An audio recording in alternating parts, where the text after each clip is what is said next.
Okay. Hey guys, so today we will learn simplification techniques for block diagram. So if you have a system with a lot of interconnected components connected in series or parallel or feedback interconnection and so on, are there any methods where we could simplify and get the overall transfer function? We will also see what is also known as the signal flow graph method for determining the transfer function. So these are very small tricks which you need to learn, and I will quickly run you through those tricks before we do some examples. Okay, so what is a block diagram? So it's said earlier, it's a shorthand representation of the system where you have each subsystem or each component represented by its transfer function, and the interconnection is captured as flow of signals from one system to the other. And well, so what were the components? How did we draw the block diagram? So the blocks represents the components equivalently represented by a transfer function. Arrows indicates the direction of which the signal flow. Summing points to show do signals add up or do they, this is one plus and a minus and so on. And takeoff points indicate how we branch off signals. Okay. So what is this reduction business then? So we are aiming to reduce or simplify the block diagram in order to get the overall transfer functions. We do not need to really write down equations all the time and then eliminate each variable one by one. That is what we did in yesterday's examples, right. Then we had the block diagram representation, but then if it's a complex one, we just have to simplify it, in a way to get the overall transfer function.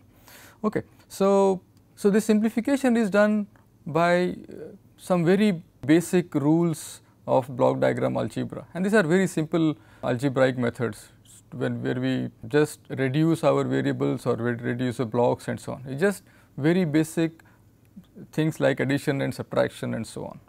Okay. So we learned this thing yesterday, right. So if I have two systems in cascade, so if the two systems are in cascade, then I think the overall transfer function is just g1 times g2, and the output y is simply u times g1 times g2, or the transfer function is just this guy g1 times g2. This we learned yesterday, and it's kind of a very straightforward proof, right. So this is one of the basic building blocks which we will use. Okay. So similarly, if I have things in parallel, then I can just start with this, this diagram which looks like this, a block diagram, and I know that these two signals. So this guy here is u times g1. This guy here is u times g2, and then they just add up according to this thing. So there is a plus here, a minus here, so it will be u times g1, and sorry, there should be a minus here, right, if this is a minus here.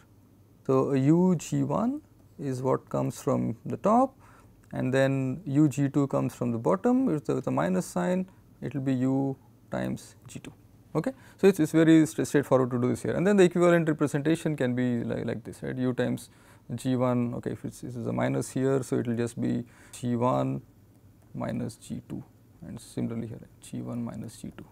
Okay. So apologies for this little thing here. Okay. So if it's a plus, then everything will be a plus, and then things will be fine. Okay. So the guy on the left looks a little things with a bigger component, and the guy on the right is something which is a simplification of the block diagram, and we will again use these very basic building blocks.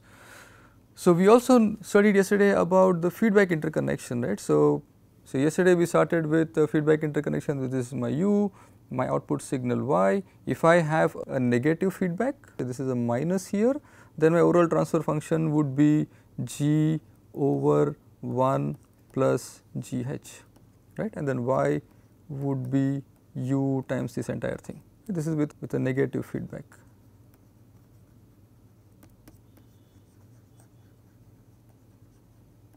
So I can still have a plus sign here also, right, a plus here. This would be called as a positive feedback,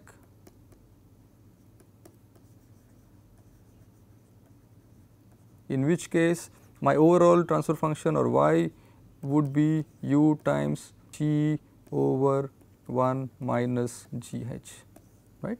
So very lazy way to remember this is a negative feedback here, you will end up with a plus, and if it is a positive feedback, you will end up with a minus here. And equivalently I can write this entire thing as just one component here, just one single transfer function. So if it's negative feedback I have a plus, if it's a positive feedback I have a minus. Okay. Right. Okay. So now some more things which we could do with these block diagrams. So say I have a summing point here, let me call this say 1, and then I have a summing point 2, and if I want to interchange them, right. So in a way that I want to put a 1 here and I want to put a 2 here.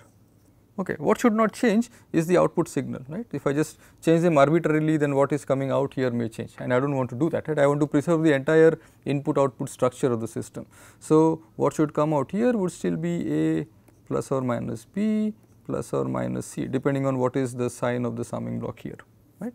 So I start with A still goes in, but now it will go to the summing block 2, and then, well, what is the input to the summing block 2? Well, this is a C over here, and then, well, the resulting signal here would be A plus or minus C, right, will go all the way here, and then I have a input here B, right, this is C, this is A, right, and I can just interchange them. So this is my summing block 2, this is my summing block 1, right, nothing, this is kind of very straightforward, right.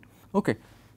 Now this is a little not tricky, but again, you know, this is kind of easy to understand, and we will know why we are doing this kind of tricks is we will want to get things either in the feedback form like here, or things in which are interconnected in parallel, or which are interconnected in series, and these three formulas I know very well, and these are very, you know, easy to derive and even easy to handle, right. So all these tricks I will use to just simplify into one of these three basic configurations, right. Okay.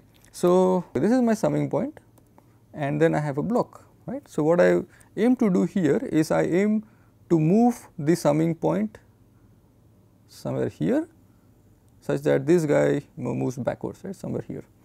Okay. So what should happen here is that the signal should still be the same, right. So what does not change is the way U1 is given to me, it is given to me from outside. So I just cannot change anything here, and then U2 comes to me from here, and what is measured at the output or this at this takeoff point, if I call this the output, that should still be the same, right. It should still be G U1 plus or minus U2, okay. And I want to move the summing point ahead, which means the summing point should come somewhere here, and then there should be a G here, right. Okay. So let us try to do this in a, just blindly replace it and see what happens. Okay. So this guy goes here, U2 goes into the summing point, and I have this, I have a plus and a plus minus. Okay. So the signal here is U1 times G, the signal coming from here is U2. Okay. What is the overall signal now? That is U1 G plus U2. Okay, this is not what I want, right. What I want is a signal something like, okay, plus or minus. What I want is G U1 plus G U2, right. So what do I do?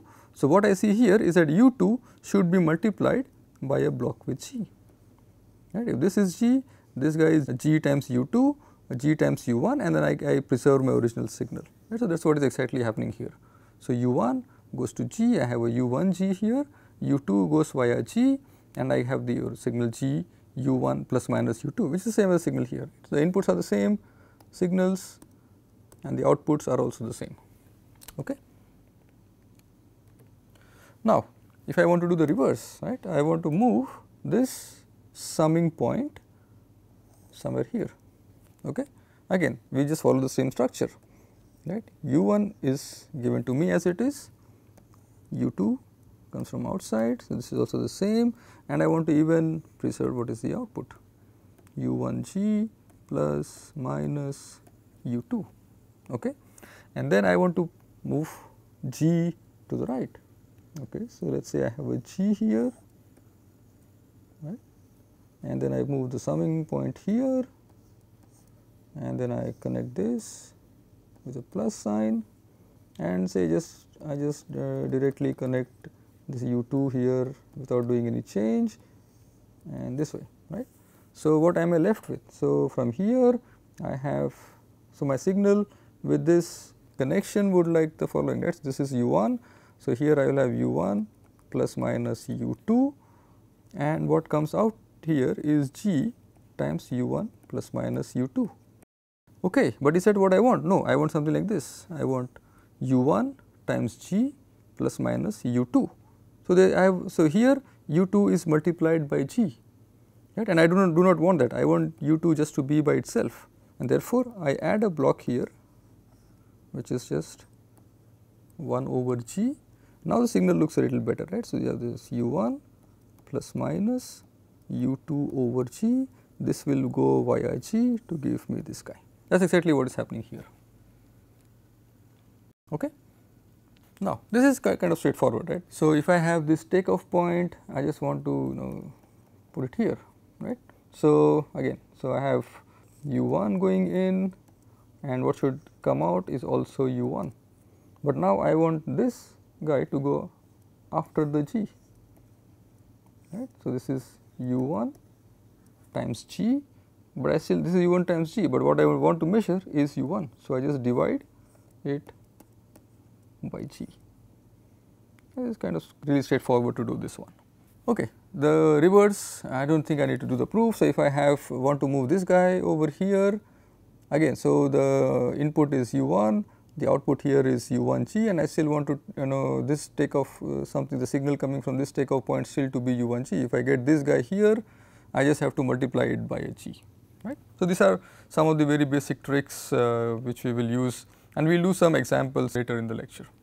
Okay. So, the other, so sometimes it may be very cumbersome to do these kind of exercise, right, that then it might get a little messy and you might forget which is to be moved what, and so on. So, is there any simpler representation? And the answer is provided by the signal flow graph, right. And this is an alternate way or one to represent the block diagram or the physical system, which I write the set of physical equations, I interconnect them, and then have an equivalent block diagram representation.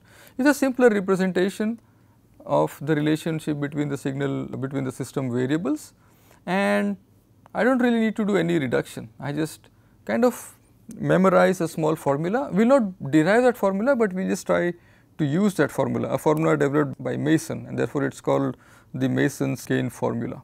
Okay. So, how does a signal flow graph look like, right? So, I start with a block diagram, right. I could also start directly from the system's equations. I can even skip the block diagram part of it. I can just start with system equations, which are essentially linear equations if I do it in Laplacian domain, right, the equations in the Laplacian domain.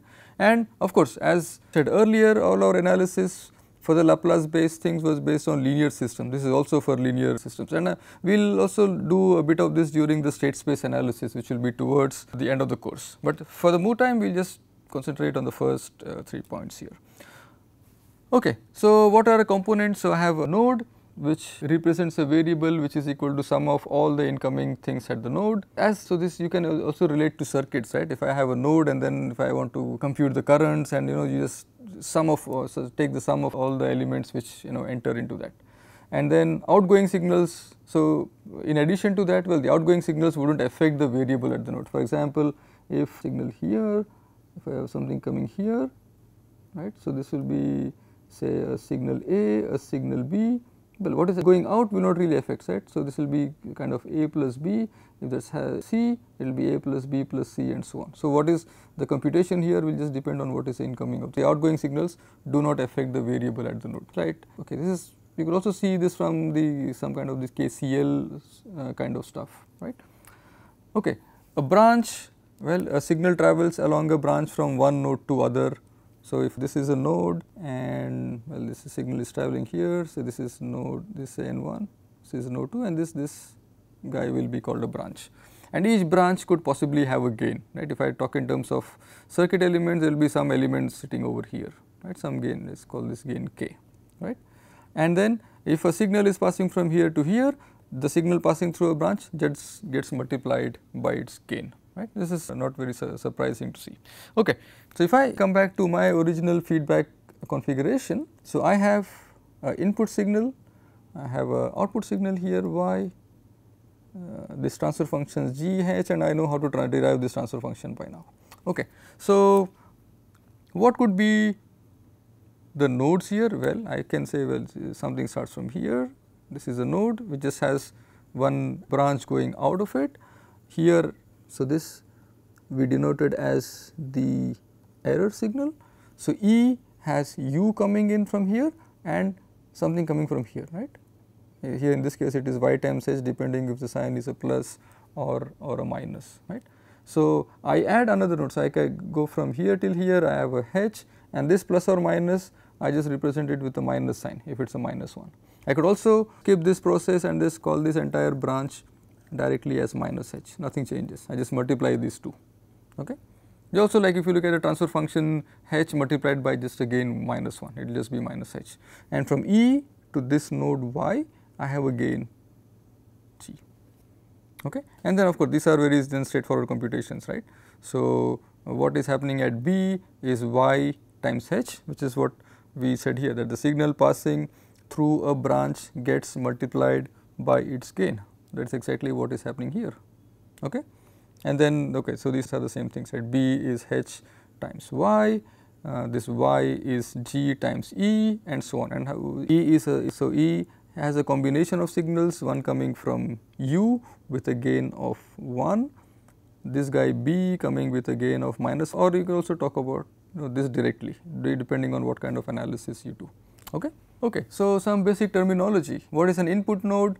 Input node is the one which has only outgoing branches. For example, here the U is the input node, it just has outgoing branches. Okay. Now, output node. So, output node is the one with has only incoming branches, and if this condition is not met, then we can just draw an additional branch with unit gain. Okay. So, what does this mean in the context of this standard feedback system? Okay, let us take okay. So, here I really do not satisfy this definition directly, a node with only incoming branches, and okay, if this condition is not met, what do? Is I just take this guy and I put a gain of 1, put an arrow here, this will still be y. Okay. Now, this will satisfy the definition now. Okay. It just has branches which are just incoming into it, and I think no other branch here satisfies that criteria. You could also maybe pull out something from here, right. This is, nobody stops you from doing this also. This also you could call as the output node. Okay. So, the path, the definition is not surprising, it is just a traversal of the connected branches in the direction of branch such that no node is traversed more than once, right. So, here a path would simply be, if I want to go from U till Y, just go from U to E, E to Y, and so on. This is not allowed, I cannot go from U to E, E to Y, again come back via this path and go. So, each node should be traversed only once, that is what we will be careful about. Okay. A forward path, well, is a path from the input node to the output node, and then a loop is a path which originates and terminates at the same node. Okay. So, this is a forward path, this is a loop. Okay. It starts from E and ends at E, and this outside guy is also a loop. Okay. And then non-touching loops could be the loops which have no common nodes. So, in the previous example there are no non-touching loops, and then the path gain would be just the product of branch gains encountered in traversing a path or even a loop. Okay. So, for example, if I traverse from U till Y, the gain is 1 times G times 1, it will just be G. But if I traverse along this path or along this path, the gain would be G times H times minus 1, will be minus G H, or this one G times minus H, also minus H. Okay. So, now we are ready to learn the Mason's gain formula. What is the purpose? Purpose is again to find the overall gain of the signal flow graph. And why do we find the gain? And this gain we will see is just a transfer function of the system, right. So, what are the things which we need to know? So, the formula looks kind of simple. Yes, the transfer function is summation from k to 1 p k delta k over delta. Okay. So, what do this mean?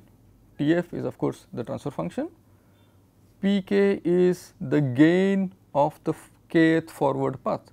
There could be more than one forward path. We will shortly see with the help of an example. N is the number of forward paths.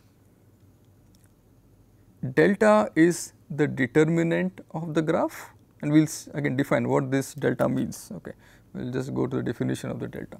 So, delta is by definition, which is also called the determinant of the graph, is just 1 minus sum of all the individual loop gains. Okay, so let us keep that example in mind. In that example, okay, instead of going back, I will just redraw it again over here. So, I have, okay, I will just draw the Masons again.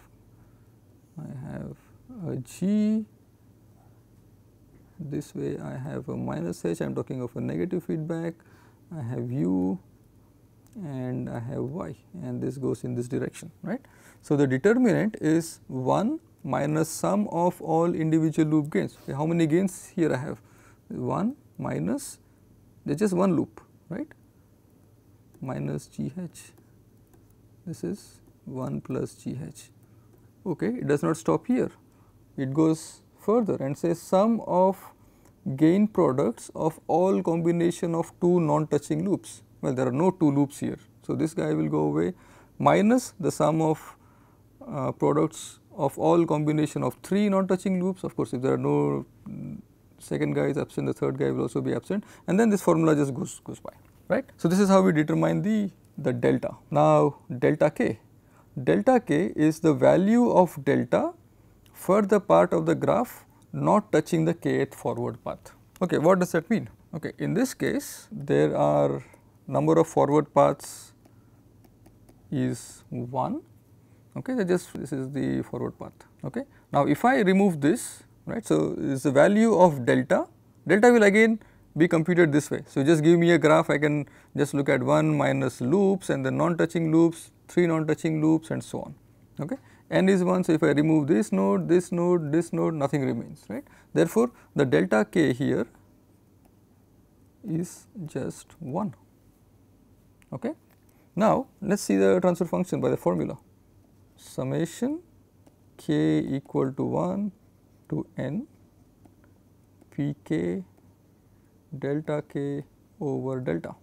Okay, n equal to 1, so I will just have p1 delta 1 over delta. Okay, what is this p? P is the gain of the kth forward path. There is only one forward path. What is its gain from here till here? That is g, okay, times delta 1 is 1 over the overall delta. This is the overall delta, right, 1 plus gh, and this is exactly what we derived earlier for a negative transfer function. If it is a plus here, this will just become a minus. Okay. Now, let us see a little one more example, right, which will help us understand these concepts of loops and forward paths and so on. Okay. So, from u till y, how many forward paths I have? Well, I can go this here, here, here, here, here. The forward path, let me call this as P1. P1 would be G1, or the gain of the forward path would be 1 times G1 times G2 times G3, G4 and 1. It will be G1, G2, G3 and G4. Okay. Now, is there any other forward path where I can reach from u till y? Well, of course, I can go here, I can jump all the way via G5, come to E and go to y. Okay. So, that is the second forward path, P2 with the gain of G5. Okay. How many individual loops are there? Well, this one. Okay. So, loop 1 which has a gain L1 is minus H1. Okay. This is also a loop, right. I start from C, I go to D and I come back again to C. Here I just start from B and again come back to B, it is like a self loop. Here L2 is G3 times minus H2, that is G3 times H2. And look at the third loop, well, this is also a loop here. So, this is D to E and again back to D, the gain with G4 times minus H3, that is G4 H3 with a minus sign. Okay. Are there any other loops? No, right. So, I cannot do this way. Okay. So, just these 3 loops. Okay. And then here, are there any non-touching loops? Okay. This loop is touching this loop. Okay. This is not a non-touching loop. So, this is one loop which does not touch this loop, for example. Again, the same loop does not even touch this loop. Okay. So, what are the non-touching loops? That is L1. If I call this loop as L1, I call this loop as L2, I call this loop as L3. So, L1 and L2 are non-touching and their gains would be okay, minus H1 times this guy. So, that will be H1, H2, G3. Okay. Similarly, L1 and L3 are not touching each other. So, the total gain is H1, G4, H3, and the minus gets cancelled out. Okay. So, we have 2 forward paths, 3 loops and 2 non-touching loops. Okay. Now, I want to write down the entire transfer function for this. Right. So, the formula read, okay, let us recollect the formula. This is summation k equal to 1 to n pk delta k over delta. So, here my n is 2. So, my transfer function is summation 1 to 2 pk delta k over delta. Okay. Now, first thing is to find delta. Okay. So, let us see what the definition says. The definition of delta is 1 minus sum of all individual loop gains. Okay. Let us do this first. This is 1 minus sum of all individual loop gains. What were the loop gains? H1, this and this. Okay. 1 minus the individual loop gains would be minus H1 minus G3 H2 minus G4 H3. Okay. Okay. So, what does the next step say? Plus sum of gain products of all combinations of 2 non-touching loops, gain products. If I have 2 loops L1 and L2 which are non-touching, so I will just take the product gain of each of those L1 and L2. Okay. So, this is this one H1, H2, G3, H1, H3, G4. Okay. So, I have a plus here. Okay. So, I start with this guy H1, H2, G3 plus this times this, that is H1, H3 and G4. Okay. And okay, so what does it say? Plus the sum of gain products of combinations of 3 non-touching loops. Well, there are no 3 non-touching loops here, right? There are no 3 loops here. So, there are 3 loops here, but this loop is touching this loop. So, there are no 3 non-touching loops. Okay. So, this is my delta. Okay. Now, next I want to find out what is P1 and its corresponding delta 1. P1, as we found out earlier, is just G1, G2, G3 and G4. Okay. What is the corresponding delta 1? Delta 1 again by definition is the value of delta for the part of the graph not touching the kth forward path. Okay. So, how does the graph look like? So, this is the first forward path and all the nodes go away, right, there is nothing left, right. So, delta 1 would simply be 1. Okay. Now, look at P2.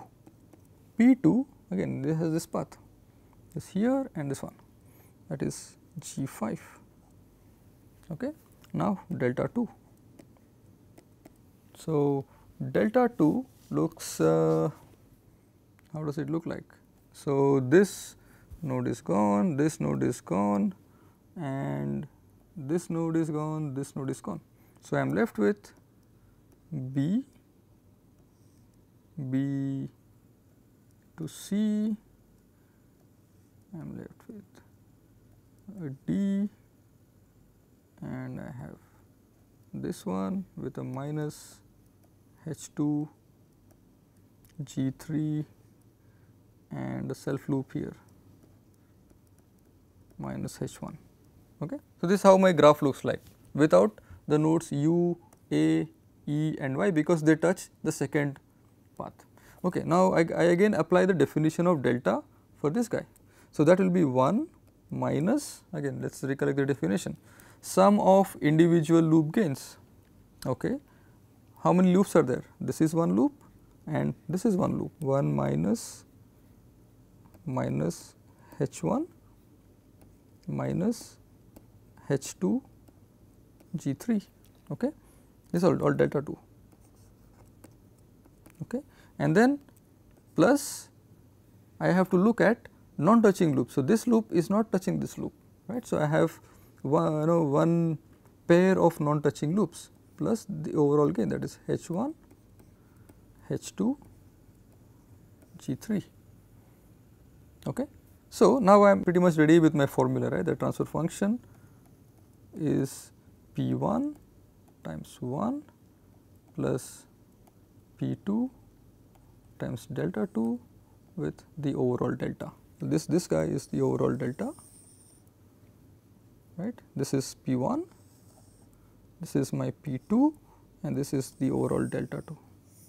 I just plug all these guys here to get my transfer function. As simple as that, just that you have to be alert in finding are there any non touching loops and so on, right. Okay, so that ends the lecture for today, where we have just learnt block diagram reduction techniques, construction of the signal flow graph and the Mason's-Gale formula to derive the transfer function. What we will next focus on before we do some problems, or after we just finish some problems in block diagram and signal flow graph, is to look at time domain analysis of the system. I will not go to details of what will be there, but that will be explained in the next class. Thank you.